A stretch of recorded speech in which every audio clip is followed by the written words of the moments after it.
Hey, welcome to the Steel Lodge. Today we're checking out the DioField Chronicle on the Steam Deck. This game was announced earlier this year, and it's a strategy RPG game that's been published by Square Enix.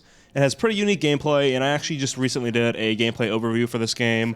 I played on my PS5, and I really enjoyed it, so I'm looking forward to its release later this year. Now, when I recorded the PS5 version, I actually wasn't aware that the demo was also available on Steam. So here I decided to load it up on the Steam Deck. The demo is not verified or anything, it has an unknown status. This game is created on Unreal Engine 4, and because of that, there is real-time shader compilation stutter when new effects pop up on the screen for the first time. But I'm hoping when this game actually comes out in September that it's Steam Deck verified, and when that happens, hopefully they'll have the shaders pre-cached for the game, or the Steam Deck can just download them.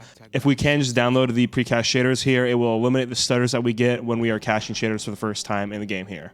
As far as graphic settings go, I'm using basically the default ones that were loaded for the Steam Deck when I started the game, and that's mostly high settings at 720p because I'm on an external monitor, and then shadows set to highest. And with these settings, the game actually ran at nearly 60 FPS the whole time in combat, but even in fidelity mode or performance mode on the PS5, that opening cutscene really struggled for some reason.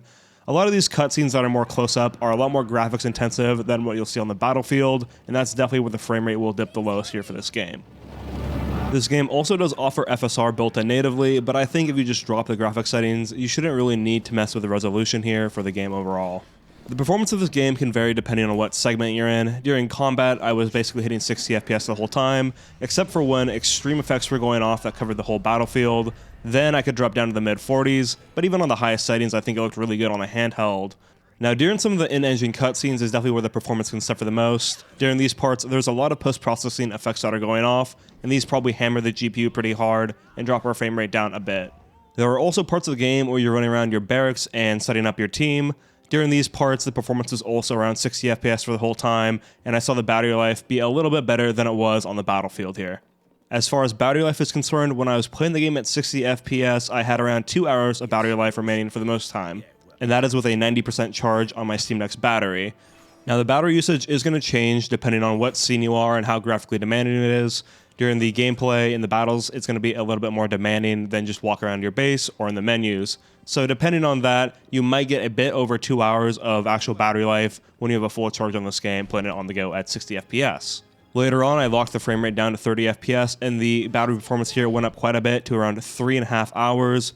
And this game still plays pretty good at 30 FPS since it is real time, but you're going to be pausing the game a lot. Once again, I think 40 FPS is a pretty good sweet spot here on the Steam Deck. You'll eke out some extra battery life, and the fidelity will be better than at 30 FPS.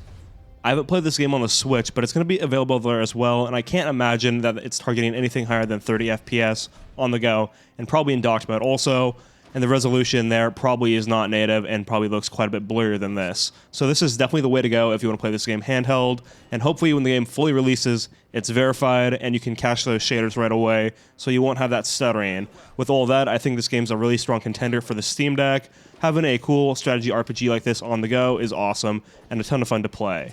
If this game seems interesting to you, go check out my other video playing this game on the PS5, where I go a lot more in depth on the gameplay, the presentation, and some of the story elements of the game so far. Like I mentioned, I really like this game so far. I love games like Fire Emblem, Dragon Age Origins, and RTS games, so this feels like a nice blend of all of them. The combat scenarios here are quick and fast, but they feel really rewarding and make you think about your every action so you can hit all the challenges.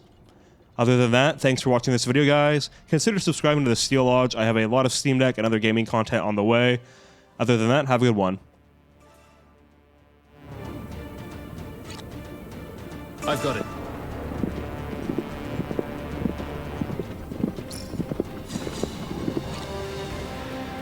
Very well.